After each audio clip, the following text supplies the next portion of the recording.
अस्सलाम वालेकुम स्टूडेंट्स, आज हम क्लास 12 के चैप्टर नंबर 13 इलेक्ट्रोमैग्नेटिज्म के दूसरा हिस्सा यानी 6 से लेकर 10 न्यूमेरिकल हल करेंगे। तो क्वेश्चन नंबर 6 क्वेश्चन इस तरह है, what is the time period of an electron projected into uniform magnetic field of 10 milli tesla and moves in a circle of radius 6 metre.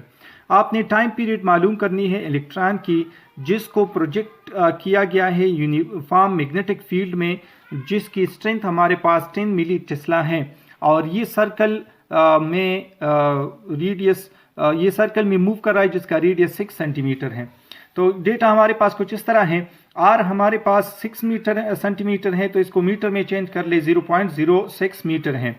Magnetic field strength हमारे पास 10 milli Tesla है, 10 multiply 10 power minus 3 Tesla. क्यों इस charge जो इस electron के ऊपर है 1.6 multiply 10 power minus 19 coulomb. आपने टाइम पीरियड मालूम करना है। तो टाइम पीरियड के लिए हमारे पास ये फार्मूला है, T is equal to 2 pi m divided by q B यानी मैग्नेटिक फील्ड। तो वैल्यू पुट कर ले, 2 पाई मल्टीप्लाई 9 पॉइंट, ये मास ऑफ इलेक्ट्रॉन होगा 9.1 मल्टीप्लाई 10 पावर माइनस 31 कीजिए, 1.6 क्योंकि जगह मल्टीप्लाई 10 पावर माइनस 19 और 10 मल्टीप्लाई 10 पावर माइनस 3 ये हमारे पास मैग्नेटिक फील्ड है। तो ये हमारे पास 2 पाई 9.1 और 1.6 एक तरफ कर ले, 10 पावर 1 ले लें और 10 पावर माइनस 31 और ये माइनस 19 और ये हमारे पास 3 और ये मल्टीप्लाई हो जाएगा तो ये माइनस 2 हो जाएगा, ऊपर जाके प्लस 2 बनेगा। तो इन सारों से हमारे पास जो आता है 10 पावर माइनस 10 आता है और इन दोनों को मल्टीप्लाई करने से और फिर 1.6 के ऊपर डिवाइड करने से 35.7 बनता है। तो ये हमारे पास लास्ट में ये पॉइंट 1 इधर आ जाएगा, ये माइनस 9 बन जाएगा, तो 3.57 नैनो सेकंड या 3.6 से 7 को हटा के राउंड ऑफ हो जाएगा, ये 6 बन जाएगा। तो टाइम पीरियड जो है वो हमारे पास 3.69 नैनो सेकंड बन जाएगा। क्वेश्चन नंबर 7 कुछ इस तरह है, 0.2 metre wire is bent into a circular shape. 0.2 metre wire है और इसको मोड़ के जो है सर्कल बनाया गया, इसको सर्कुलर शेप दी गई and is placed in uniform magnetic field of 2 Tesla.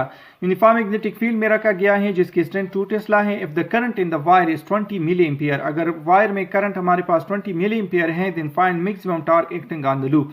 इस लूप पे हमारे पास मैक्सिमम टॉर्क कितनी है वो आपने मालूम करनी है। तो डेटा में हमारे पास सबसे पहले मैग्नेटिक फील्ड 2 टेस्ला है, नंबर ऑफ टर्न 1 है, क्योंकि इसको सर्कल बनाया गया तो नंबर ऑफ टर्न 1 हो गया। करंट 20 मिली एम्पियर है, लेंथ हमारे पास 0.2 मीटर है, टार्क आपने मालूम करनी है। तो जो हमारे पास इसके लिए फार्मूला यूज होता है, torque is equal to magnetic field multiplied by the current multiplied by number of turn multiplied by the area, और मैक्सिमम के लिए हमारे पास कास थीटा जो है वो हमारे पास 1 के बराबर होगा, यानी कास 0 जो है वो थीटा हमारे पास 0 के बराबर होगा, कास थीटा यानी कास 0 इक्वल टू 1 होता है क्योंकि थीटा 0 के बराबर है। तो इसकी जगह हम 1 लगा लेते तो ये हमारे पास रह जाएगा। अब पहले हम एरिया फाइंड करते हैं, क्योंकि आप देख ले B और I और हमारे पास जो है मौजूद है, लेकिन इन टर्न भी मौजूद है, नंबर ऑफ टर्न, और हमारे पास एरिया नहीं है। तो सबसे पहले हम एरिया फाइंड करते हैं। तो एरिया हमारे पास सर्कुलर ऑब्जेक्ट के लिए पाई आर स्क्वायर के बराबर होता है, और आर हम इस तरह फाइंड करते हैं कि लेंथ हमारे पास 2 पाई आर के बराबर है और ये हमारे पास बराबर है, आर मालूम करनी है तो ये 2 पाई इधर डिवाइड कर ले, तो 0.2 को 2 पाई के ऊपर डिवाइड कर ले तो ये 0.032 मीटर बनेगा। अभी इसमें वैल्यू पुट कर ले, जो हमारे पास इक्वेशन 1 है, इक्वेशन 1 जो है हमारे पास, इसमें वैल्यू पुट करने से 2 multiply 20 multiplied by 1 multiplied by pi multiply 0.032 square, तो ये हमारे पास इस तरह बनेगा, torque is equal to 1.28 multiply 10 power minus 4 newton metre. तो क्वेश्चन नंबर 8 कुछ इस तरह है, the full scale deflection for a galvanometer is 10 milli ampere. अगर गैल्वानोमीटर में हमारे पास पूरी डिफ्लेक्शन होती है तो 10 मिली एम्पियर इसमें करंट होती है। इट्स रेजिस्टेंस इज 100 ओहम, इसका रेजिस्टेंस जो है वो 100 ओहम है। How can it be converted into ammeter of range 100 ampere. अगर हम इसको 100 एम्पियर रेंज के मुताबिक मीटर बनाएं तो इसके लिए हम क्या करेंगे, किस तरह हम इसको कन्वर्ट करेंगे। तो पहले हम डेटा लिख लेते हैं। करंट जो गैल्वानोमीटर में है 10 मिली एम्पियर है, 10 मल्टीप्लाई 10 पावर माइनस 3 एम्पियर के बराबर है या 0.01 एम्पियर के बराबर है। ये दोनों हम यूज करेंगे नीचे, तो दोनों में हमने कन्वर्ट किया। रेजिस्टेंस जो गैल्वानोमीटर का है वो हमारे पास 100 ओहम है और करंट हमारे पास 100 एम्पियर है। RS हमने मालूम करना है। ये RS हमारे पास क्या होता है, जब हम गैल्वानोमीटर को एमीटर में कन्वर्ट करते हैं तो इसको हम रेजिस्टेंस RS से कनेक्ट करते हैं। तो RS को फाइंड करने के लिए हमारे पास फार्मूला है RS is equal to RG divided by I minus IG। अब इसमें वैल्यू पुट कर लें। RG यानी रेजिस्टेंस इन गैल्वानोमीटर 100 है, IG यानी करंट जो गैल्वानोमीटर 10 मल्टीप्लाई 10 पावर माइनस 3 है, करंट जो है 100 है, और IG यानी अगेन जो हमारे पास यहाँ पे 10 मल्टीप्लाई 10 पावर माइनस 3 लिखा, यहाँ पे 0.01 लिख ले। तो इन सारों को मल्टीप्लाई करने से हमारे पास 1 आता है और ये माइनस करने से, सब्ट्रैक्ट करने से 99.99 आता है। अगर हम इसको ऊपर डिवाइड कर ले तो ऑलमोस्ट हमारे पास रेजिस्टेंस जो है 0.01 ओहम है। यानी इस गैल्वानोमीटर के साथ अगर हम रेजिस्टेंस 0.0 ओहम कनेक्ट कर ले तो ये हमारे पास कन्वर्ट हो जाएगी एमीटर में। क्वेश्चन नंबर 9 कुछ इस तरह है, How a 5 milliampere 100 ohm galvanometer is converted in 20 volt voltmeter। यहाँ पे गैल्वानोमीटर हमने वोल्टमीटर में कन्वर्ट करना है। गैल्वानोमीटर हमारे पास 5 मिलीएम्पियर है और 100 ओम रेजिस्टेंस रखता है, करंट इसमें इतना है और ये हमारे पास का रेजिस्टेंस है और इसको 20 वोल्ट वोल्टमीटर में कन्वर्ट करना है। तो पहले हम डेटा देख लेते हैं। जो करंट है इसमें 5 मिलीएम्पियर है तो 0.005 एम्पियर बनता है। जो रेजिस्टेंस गैल्वानोमीटर में 100 ओम है, वोल्टेज जो है वो हमारे पास 20 वोल्ट है। Rn को हमने मालूम करना है। ये Rn हमारे पास क्या है, गैल्वानोमीटर को अगर आप वोल्टमीटर में कन्वर्ट करते हैं तो सीरीज में Rn यानी रेजिस्टेंस Rn जो है वो आपने इसमें लगाना है। तो Rn हमारे पास बराबर है V डिवाइडेड बाय IG। तो हमारे पास Rn जो है V divided by IG minus RG। अब इसमें वैल्यू पुट कर ले। वोल्टेज हमारे पास 20, IG 0.005 के बराबर है और इसको 100 से माइनस कर ले। पहले 20 को इसके ऊपर डिवाइड कर ले तो इससे आता है हमारे पास 4000 और 100 माइनस कर ले तो 3900 ओम। यानी इस गैल्वानोमीटर के साथ अगर सीरीज में Rn ये रेजिस्टर 3900 ओम का कनेक्ट कर ले तो ये हमारे पास 20 वोल्ट वोल्टमीटर में कन्वर्ट हो जाएगा। इस चैप्टर का लास्ट क्वेश्चन कुछ इस तरह है, 2 parallel wires 10 centimetre apart carries current in opposite direction of 8 ampere. दो पैरेलल वायर्स है 10 सेंटीमीटर एक दूसरे से दूर है और ये करंट कैरी करते हैं अपोजिट डायरेक्शन में।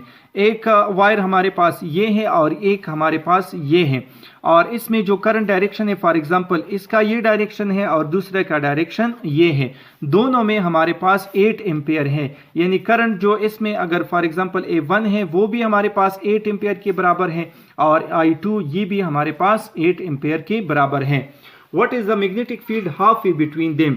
इससे लेकर यहाँ तक और इससे लेकर बिल्कुल बीच में हमारे पास मैग्नेटिक फील्ड क्या होगी वो आपने मालूम करनी है। तो जो डिस्टेंस हमें दिया है वो 10 सेंटीमीटर है। 10 को 100 के ऊपर डिवाइड कर ले तो 0.1 मीटर आता है। इससे हमारे पास ये मीटर में कन्वर्ट हो जाएगा। अब करंट जो है दोनों में 8 एम्पियर है।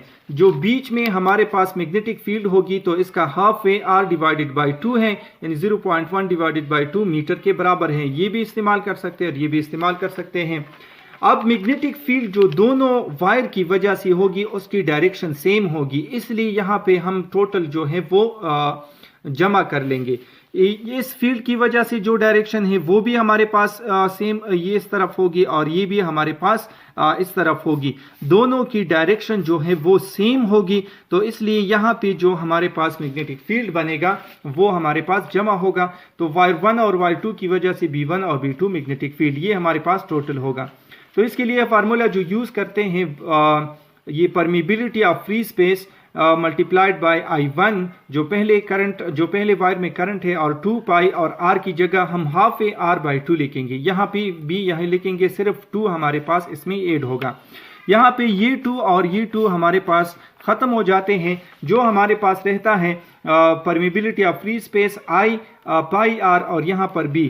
चूंकि हमने पहले बता दिया कि दोनों हमारे पास 8 एम्पियर हैं तो I1 I2 के बराबर है, ये I के बराबर है, इसलिए इसकी जगह हमने I1 और 2 की जगह I लिख दिया। अब ये हमारे पास 2 दफ़ा एक ही वैल्यू है, तो ये हम 2 लिख लेते हैं और बाकी वैल्यू इसकी 1 लिख लेते हैं। अब इसमें वैल्यू पुट कर ले। परमिबिलिटी ऑफ फ्री स्पेस के लिए हम 4 पाई मल्टीप्लाई 10 पावर माइनस 7 लिखते हैं। 2 हमारे अपनी जगह, आई हमारे पास 8 एम्पियर के बराबर है, पाई अपनी जगह और आर हमारे पास 0.1 के बराबर है। ये दोनों हमारे पास यहाँ पे ख़त्म हो जाएंगे और बाकी जो रहते हैं 2 multiplied 4 multiplied 8 multiplied 10 power minus 7 और इसको इन तीनों को आपने मल्टीप्लाई करना है और इसके ऊपर डिवाइड कर ले। तो हमारे पास जो आता है वो तकरीबन 640 आता है। तो इसको हम 2 पीछे लेंगे और ये हमारे पास 6.4 मल्टीप्लाइड 10 पावर माइनस 5 टेस्ला बनती है।